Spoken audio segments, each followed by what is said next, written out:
Fala um pouquinho sobre o acidente, quer dizer, o navio vinha vindo, aí recebeu lá um aviso de iceberg, aí qual foi a atitude do comandante, e por que bateu, como bateu, por que afundou? Ok. Essa é uma parte muito interessante. O navio saiu, partiu, sucesso de a mídia da época, foi um sucesso estrondoso, né? Em todos os gente importante, milionários a bordo, né? Alguns simplesmente que não puderam embarcar, mas tinham grandes, o dono do Macy's, senadores, donos de grandes empresas, porque era o maior navio e mais luxuoso navio feito. Contudo, na realidade, o Titanic, uma curiosidade, ele trouxe coisa que nunca tinha sido feito na época. Ele trouxe restaurantes franceses e italianos e montou com o chefe a bordo o restaurante. Então você poderia comer no mesmo restaurante que como estivesse em Paris. Ou seja, luxo total. Mais piscina, bibliotecas. Gente importante. Eles reproduziram a bordo um restaurante parisiense, um café parisiense a bordo. Não, é algo assim que era a notícia do tema. Muito bem, o navio começa a partir, né? Chegaria na quarta-feira em Nova York.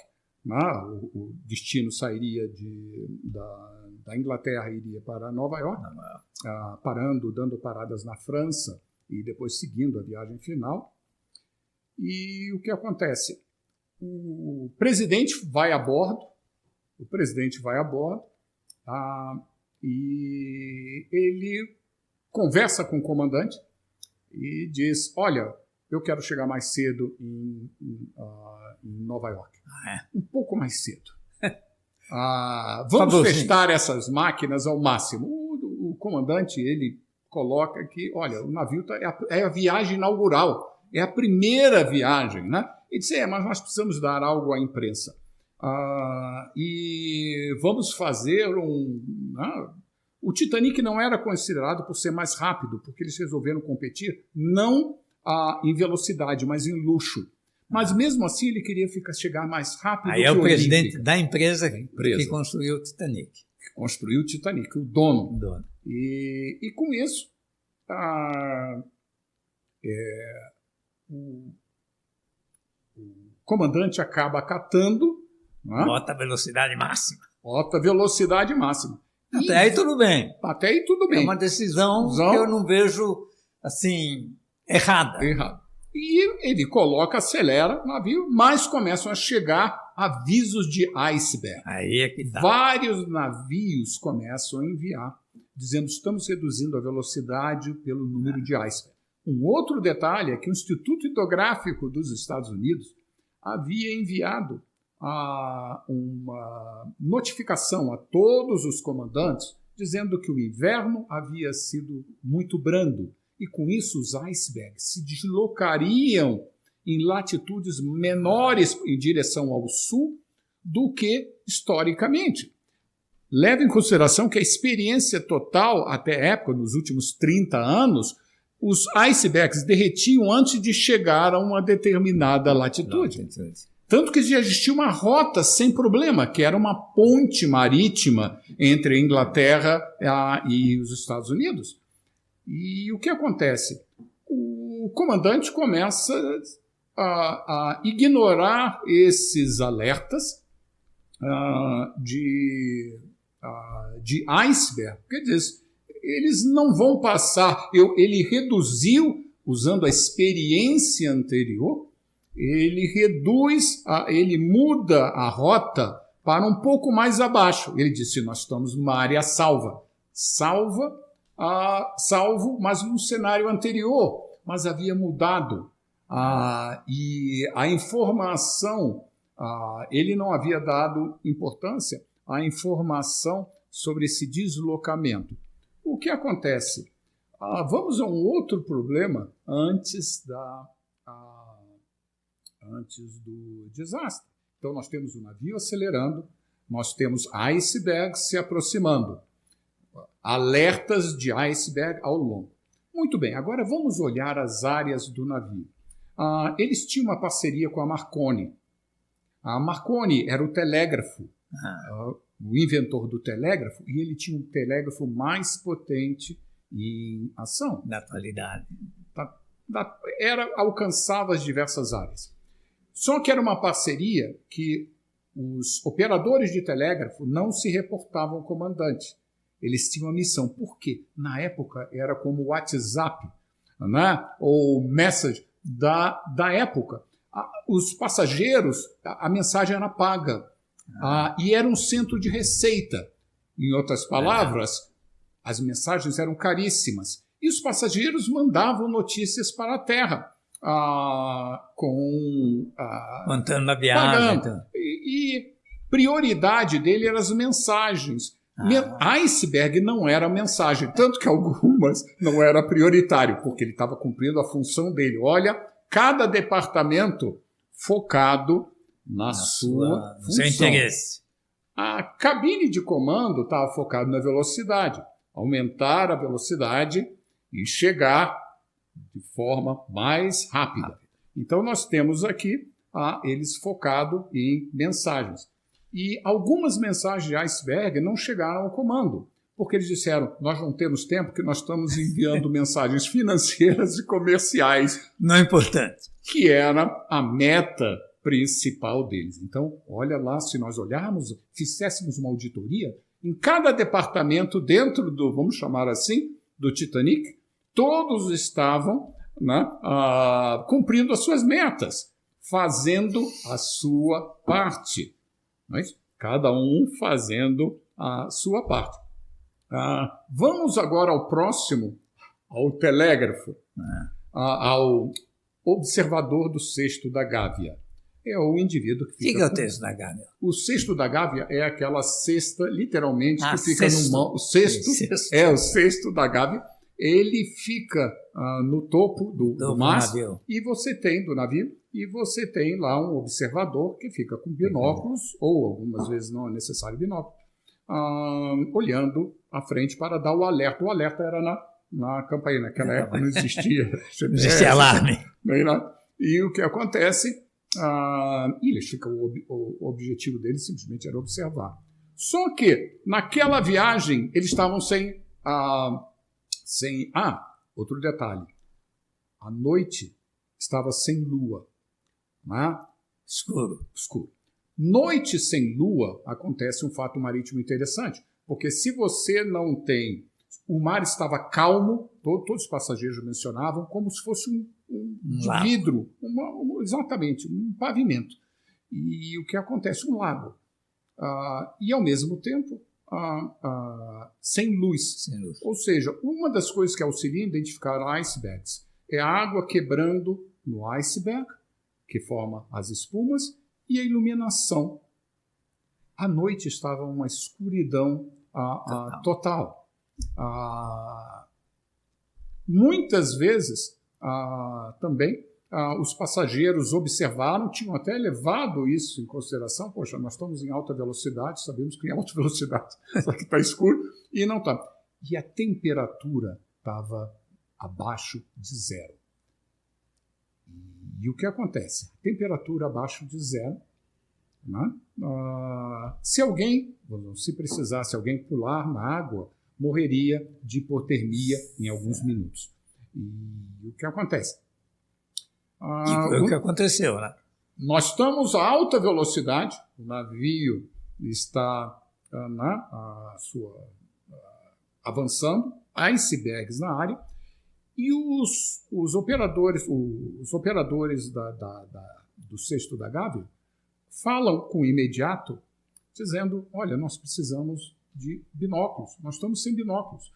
E olhar com vento à frente, sem a proteção, não que o binóculo vá identificar o iceberg, mas ele tem que ser visto a olho nu, mas você olha e confirma. E se não houvesse confirmação, ele tenta avisar a cabine de comando. mas a cabine de comando, você tem certeza que tem iceberg à frente? Ele disse, não. Ele disse, porque eu estou sem binóculo para confirmação. Ele disse, então nós não paramos. Então ele continuou. Outro detalhe assim incrível. Pequeno. Ele pede à equipe, aos oficiais a bordo, se alguém poderia emprestar um binóculo para ele, onde que estaria o binóculo? O pessoal disse, não, olha... Não precisa de binóculo. Não precisa de binóculo, que em algumas situações você realmente não precisa. Mas eles estavam acostumados a utilizar a ferramenta. E ficam sem binóculos. O detalhe do binóculo que vem a chave. Por que não encontraram o binóculo?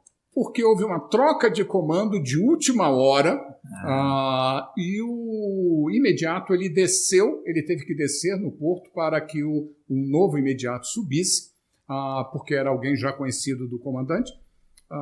E ele desce e na pressa ele leva a chave no bolso. Mas era uma chave pequena, uma chave de gaveta de armário. E ninguém tomou a iniciativa de abrir a gaveta do armário, arrombar aquela gaveta que fosse, para pegar o binóculo e dar. Nem emprestaram um binóculo para o vigia. Então foi passado ao vigia, olha, fica aí, resolve o seu problema. Sem binóculo. Sem binóculo, né? Afinal você não é capaz de fazer isso, né? Olha... De sempre. Com voz assertiva, é fácil, faz.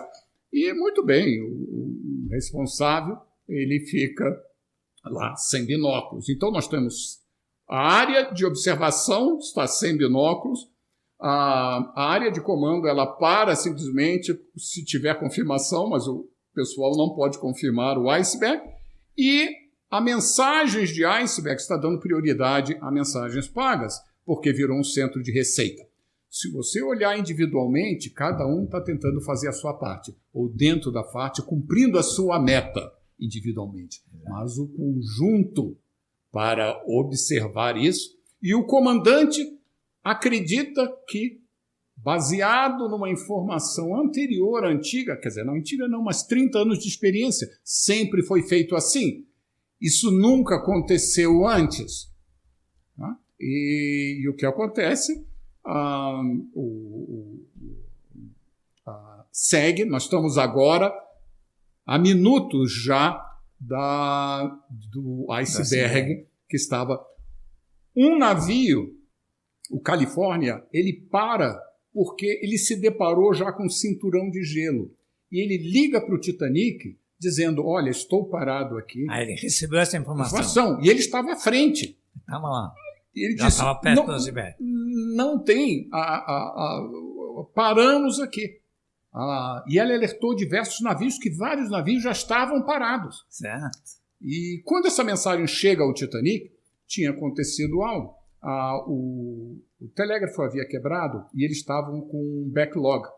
E o que acontece? E estavam descartando todas as mensagens. Quando entra no telégrafo, a mensagem do navio, olha, estamos parados aqui por causa de um iceberg. Seria interessante nós estamos enviando esse alerta a todos os navios. Sabe qual foi a resposta da equipe responsável por enviar as mensagens?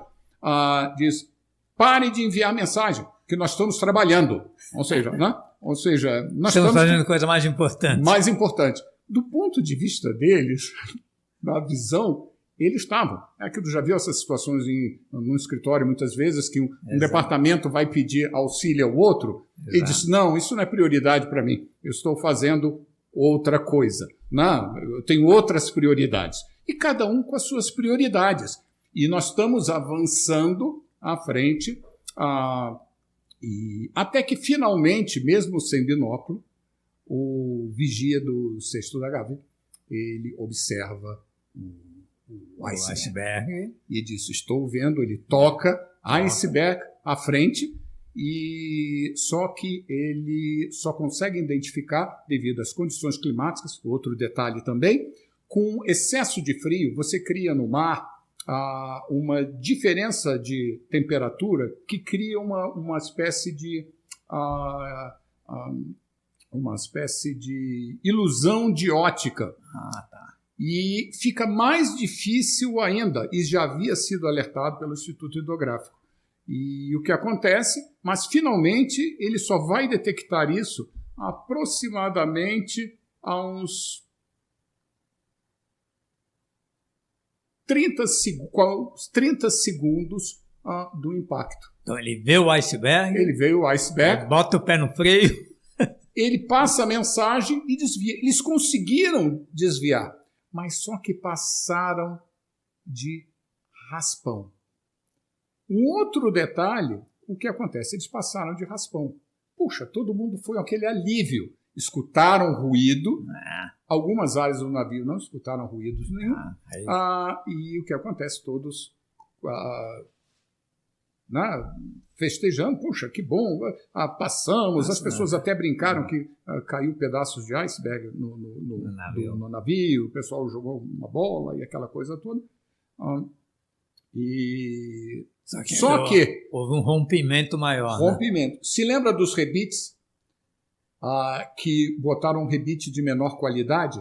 Lembro. Se os rebites tivessem sido de maior qualidade, o que acontece? Como originalmente previsto pelos engenheiros, a pancada ainda iria avançar, mas não tanto. As aberturas não seriam tanto. Certo. A água não entraria na velocidade que entrou. Mas como os rebites eram inadequados, a resistência foi menor. Entrou mais água. Mas nós temos os compartimentos à prova d'água. É dividido, né? Pode demorar até tantas horas. Mas o que havia acontecido com os anteparos à prova d'água? Rebaixados. Você lembra que eles tinham sido rebaixados para a construção? Para a construção da escada. Da escada. Então, nesse momento, nós temos dois fatores, rebites fracos o que teria sido evitado com ou mantivesse a original. Muito bem, com isso, a água entra, eles chamam o engenheiro, foi o segundo engenheiro que manteve, estava dentro do próprio navio, eles tinham uma equipe de qualidade, e ele pede para calcular quanto tempo o navio teria. E ele diz, olha, o navio vai afundar em 2 horas. Nossa!